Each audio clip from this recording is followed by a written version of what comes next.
ನೋಡ್ದೆ ಅಚ್ಚು, ಅಪ್ಪನೂ ನಿನ್ನ ಮದುವೆಗೆ ಗ್ರೀನ್ ಸಿಗ್ನಲ್ ಕೊಡ್ತಾ ಇದ್ದಾರೆ. ಇನ್ನೇನಿದ್ರು ನೀನು ಓಕೆ ಅನ್ಬೇಕಷ್ಟೆ. ನಂಗೆ ಯಾಕೋ ವಿರಾಟ್ ಅವ್ರನ್ನ ಮದುವೆ ಆಗೋದಕ್ಕೆ ಪೂರ್ತಿಯಾಗಿ ಮನಸ್ಸಿಲ್ಲ. ಯಾಕಚ್ಚು? ನನ್ನ ಜೀವನದಲ್ಲಿ ಮದುವೆ ಸಂಸಾರ ಅನ್ನೋದು ಒಂದು ಕಹಿ ಘಟನೆ ಆಗೋಗಿದೆ. ನೀನು ಹೇಳ್ದಂಗೆ ವಿರಾಟ್ ಕೂಡ ಒಳ್ಳೆಯವರೇ, ನಾನು ಅಷ್ಟೆ. ಸಾನ್ವಿನ ತುಂಬ ಹಚ್ಕೊಂಡ್ಬಿಟ್ಟಿದ್ದೀನಿ ನಿಜ. ಆದರೆ ಇದಕ್ಕೆಲ್ಲ ಮದುವೆ ಒಂದೇನ ಪರಿಹಾರ? ಅಕ್ಕ, ಯಾವ ಹೆಣ್ಣಿಗೆ ಆಗಲಿ ಒಬ್ಬ ಜೊತೆಗಾರ ಬೇಕೇ ಬೇಕು. ಸಮಾಜ ಏನು ಅಂದ್ಕೋತಾರೋ ಅದ್ರ ಬಗ್ಗೆ ಎಲ್ಲ ತಲೆ ಕೆಡ್ಸ್ಕೊಳಕ್ಕೆ ಹೋಗ್ಬಿಡಿ. ನಮ್ಮ ಜೀವನದಲ್ಲಿ ಇನ್ನೊಬ್ಬರನ್ನ ಪ್ರೀತಿಸೋಕ್ಕಿಂತ ನಮ್ಮನ್ನು ಯಾರು ಜಾಸ್ತಿ ಹಚ್ಕೊಂಡಿದ್ದಾರೋ ಅಂಥವ್ರ ಜೊತೆನೇ ಬಾಳೋದು ಒಳ್ಳೆಯದು. ಈ ಹಿಂದೆ ಆ ರಾಹುಲ್ ಒಳ್ಳೆಯವ್ರ ಥರ ನಾಟಕ ಮಾಡಿ ನಿಮ್ಮ ಮನ್ಸು ಗೆದ್ದು ಅದೇ ಮನ್ಸಿಗೆ ಮೋಸ ಮಾಡಿ ಹೋದ್ರು. ಆದರೆ ವಿರಾಟ್ ಅವ್ರ ಬಗ್ಗೆ ಹಸ್ಬೆಂಡ್ಗೆ ತುಂಬ ಚೆನ್ನಾಗಿ ಗೊತ್ತಿದೆ. ಅವ್ರು ನಮ್ಮನ್ನು ಪ್ರೀತಿಯಿಂದ ನೋಡ್ಕೋತಾರಕ್ಕ. ಇಷ್ಟಾದರೂ ನಿಮ್ಗೇನಾದರೂ ಸಮಸ್ಯೆ ಬಂದರೆ ನಾವೆಲ್ಲರೂ ನಿಮ್ಮ ಜೊತೆನೇ ಇರ್ತೀವಿ. ಅಕ್ಕ, ನೀವು ಈ ಮದುವೆ ಆಗೋದೇ ಒಳ್ಳೇದು ಅಂತ ನಂಗೆ ಅನಿಸ್ತಿದೆ. ಪ್ಲೀಸ್ ಒಪ್ಕೊಳ್ಳಿ. ಅಚ್ಚು, ನಿಂಗೆ ಈ ವಿಷಯದಲ್ಲಿ ಯಾರೂ ಫೋರ್ಸ್ ಮಾಡಲ್ಲ. ಅಲ್ಟಿಮೇಟ್ಲಿ ವಿರಾಟ್ ಜೊತೆ ಇರಬೇಕಾಗಿರೋದು ನೀನು. ನಿಂಗೆ ವಿರಾಟ್ ಇಷ್ಟನೇ ಇಲ್ಲ, ಅವ್ರನ್ನ ಮದುವೆ ಆಗೋದೇ ಇಲ್ಲ ಅಂತಂದರೆ ಪರವಾಗಿಲ್ಲ. ಬಟ್ ಇನ್ ಕಮಿಂಗ್ ಟೈಮ್ಸ್ ಆದರೂ ನೀನು ಯಾರನ್ನಾದರೂ ಇಷ್ಟಪಟ್ಟು ಮದುವೆ ಆಗಲೇಬೇಕು. ನಾನಂತೂ ನಿನ್ನ ಸಿಂಗಲ್ ಆಗಿರೋಕ್ಕೆ ಬಿಡಲ್ಲ. ದೀಪ ಅವ್ರು ಹೇಳ್ದಂಗೆ ಯಾರಿಗೇ ಆಗಲಿ ಲೈಫ್ ಪಾರ್ಟ್ನರ್ ಅಂತ ಒಬ್ರು ಇರಬೇಕು. ಸಂಗಾತಿ ಅನ್ನೋರು ಎಷ್ಟು ಮುಖ್ಯ ಆಗ್ತಾರೆ ಅಂತ ದೀಪ ಅವ್ರು ನನ್ನಿಂದ ದೂರ ಹೋದ್ಮೇಲೆ ನಾನು ಅರ್ಥ ಮಾಡಿಕೊಂಡೆ. ಸೊ ನನ್ನ ಪ್ರಕಾರ ನೀನು ಮದುವೆ ಆಗೋಕ್ಕೆ ಇದು ರೈಟ್ ಟೈಮ್. ಯೋಚನೆ ಮಾಡಿ ಸರಿಯಾದ ನಿರ್ಧಾರ ತಗೋ. ಸರಿ, ಅಪ್ಪ ಮತ್ತು ದೀಪ ಅವ್ರಿಗೆ ನಿನ್ನ ಅಭಿಪ್ರಾಯ ಏನಂತ ಹೇಳು. ನನಗೊಂಚೂರು ಕೆಲಸ ಇದೆ, ನಾನು ಸಿಗ್ತೀನಿ. ಬರ್ತೀನಪ್ಪ.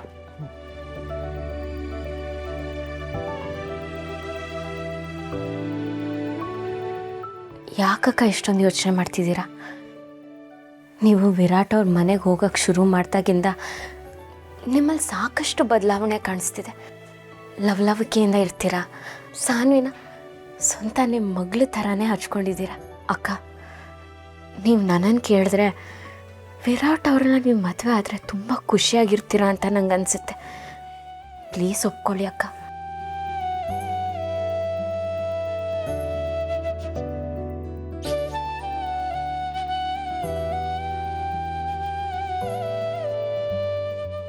ಸರಿ, ನಾನು ವಿರಾಟ್ನ ಮದುವೆ ಆಗ್ತೀನಿ.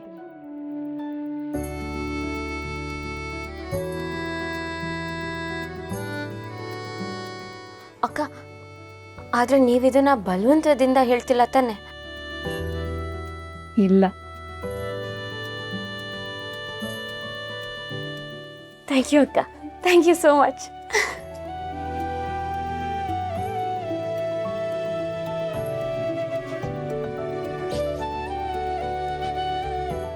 ಅಕ್ಕ, ಮೊದಲು ವಿಷಯನ ಹೋಗಿ ನಿಮ್ಮ ತಮ್ಮಂಗೆ ಹೇಳಿ.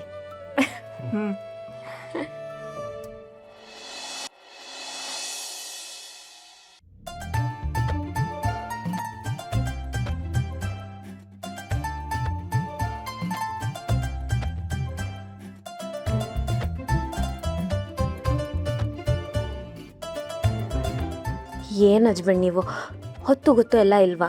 ಎಲ್ಲ ನಂದ್ರೆ ತಪ್ಕೊಂಡು ಬಿಡ್ತೀರಾ? ನೀವು ಹೆಂಡತಿ ಕಣ್ರಿ, ನಿಮ್ಮನ್ನು ತಪ್ಕೊಳ್ಳಿ, ಇನ್ಯಾರನ್ನು ತಪ್ಕೊಳ್ಳಿ. ಹಸ್ಬೆಂಡು ರೂಮಲ್ಲಿದ್ದಾಗ ಏನೋ ಸರಿ, ಇಲ್ಲಿ ಯಾರಾದರೂ ನೋಡ್ಬಿಟ್ರೆ? ನೋಡ್ಲಿ ಬಿಡಿ, ದಿಶಾ ಮೇಲೆ ಎಷ್ಟೊಂದು ಲವ್ ಆಗಿದೆಯಲ್ಲ ಅಂತ ಅನ್ಕೋತಾರೆ. ಹಸ್ಬೆಂಡು ಇದಕ್ಕೇನು ಕಡಿಮೆ ಇಲ್ಲ. ಅಲ್ಲ, ಅಕ್ಕ ನಿಮ್ಮನ್ನು ಹುಡುಕ್ತಿದ್ರು, ವಿರಾಟ್ ಅವ್ರ ಹತ್ರ ಮಾತಾಡಿದ್ರಾ? ಅಚ್ಚು ಮದುವೆಗೆ ಗ್ರೀನ್ ಸಿಗ್ನಲ್ ಕೊಟ್ಟು ಕೂಡಲೇ ವಿರಾಟ್ ಕೂಡ ಖುಷಿ ಅದ. ಆಮೇಲೆ ಅವ್ರವ್ರು ಪ್ರೈವೇಟಾಗಿ ಮಾತಾಡ್ಕೊಳ್ಳಿ ಅಂತ ನನ್ನ ಪಾಡಿಗೆ ನಾನು ಬಂದೆ. ಎಲ್ಲ ನಾವು ಅಂದ್ಕೊಂಡಂಗೆ ಆಯಿತು.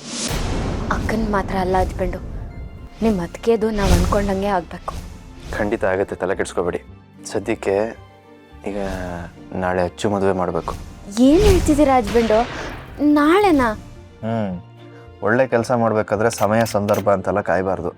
ನಾಳೆ ದೇವಸ್ಥಾನದಲ್ಲಿ ಅಚ್ಚು ವಿರಾಟ್ ಮದುವೆ ಕನ್ಫರ್ಮ್. ಅಲ್ಲ ಹಸ್ಬೆಂಡು, ನಿಮ್ಮ ಅದಕ್ಕೇನೆ ಇನ್ನೂ ಒಪ್ಪಿಲ್ಲ ಅಲ್ವಾ? ಅಪ್ಪ ಒಪ್ಪಿದ್ರಲ್ಲ, ಅಲ್ಲಿಗೆ ಮುಗೀತು. ಅಂದರೆ ನಿಮ್ಮ ಅದಕ್ಕೆ ಅನುಮತಿ ತಗೊಳ್ಳಲ್ವಾ? ಖಂಡಿತ ವಿಷಯ ಹೇಳ್ತೀನಿ, ಆದರೆ ಅವ್ರು ಒಪ್ಪಲಿ ಬಿಡಲಿ, ನಾಳೆ ಅಂತೂ ಈ ಮದುವೆ ನಡೆಯುತ್ತೆ. ಅದನ್ನು ಯಾರಿಂದನೂ ತಪ್ಸೋಕ್ಕಾಗಲ್ಲ. ಸರಿ, ನಾನು ಈಗಲೇ ಮದುವೆಗೆ ಎಲ್ಲ ರೆಡಿ ಮಾಡ್ಕೊತೀನಿ.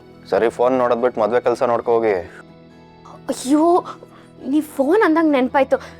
ಅಣ್ಣನ ರಿಸಲ್ಟ್ ಇವತ್ತು ಬರುತ್ತೆ, ಅದನ್ನೇ ನೋಡ್ತಿದ್ದೆ. ನೋಡಿ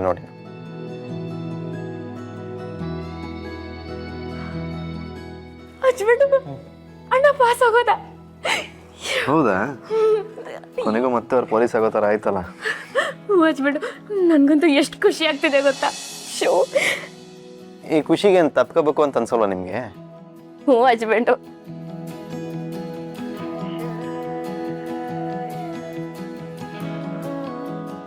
ಏನಮ್ಮ ದಿಶಾ, ನಮ್ಮ ದೀಪಂತರನೇ ಮಾತಾಡ್ತಿದ್ಯಾ? ದೀಪಂತರ ಹಸ್ಬೆಂಡು ಅಂತ ಕರಿತಿದೀವನ್ನ? ಏನದು? ಏನೋ ದೀಪ ಅಂತ ಹಾಗಿತ್ತಲ್ಲ. ಏನಿಲ್ಲಮ್ಮ, ದಿಶಾ ದೀಪ ಥರನೇ ಮಾತಾಡ್ತಿದ್ಲು, ಅದಕ್ಕೆ ಏನು ಅಂತ ವಿಚಾರಿಸ್ತಾ ಇದ್ದೆ. ಹ್ಞೂ ಚಿಕ್ಕಪ್ಪ, ನಾನೇ ದೀಪ ಅವ್ರ ಥರ ಮಾತಾಡಿ ಅವ್ರ ಥರ ಹಸ್ಬೆಂಡು ಅಂತ ಕರೀರಿ ಅಂತ ಕೇಳ್ಕೊಂಡೆ, ಅದಕ್ಕೆ ಅವ್ರು ಹಂಗೆ ಕರೆದ್ರು. ಚೆನ್ನಾಗಿ ಕರೆದ್ರಲ್ವಾ? ಓ ಹಾಗಾ? ಒಂದು ಕ್ಷಣ ನಂಗೆ ಶಾಕೇ ಆಗೋಯ್ತು, ಸತ್ತಿರೋ ದೀಪ ಎಲ್ಲಿಂದ ಬಂದ್ಲಪ್ಪ ಅಂತ.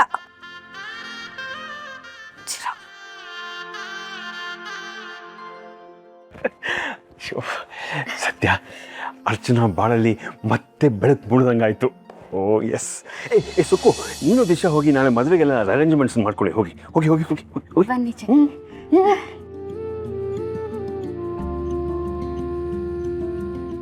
ಜಯರಾಮ್, ಜಯರಾಮ್,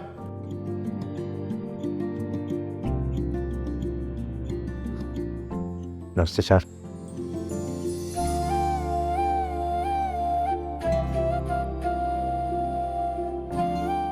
ಸರ್, ಅಪರೂಪಕ್ಕೆ ನಮ್ಮ ಮನೆಗೆ ಬಂದಿದ್ದೀನಿ.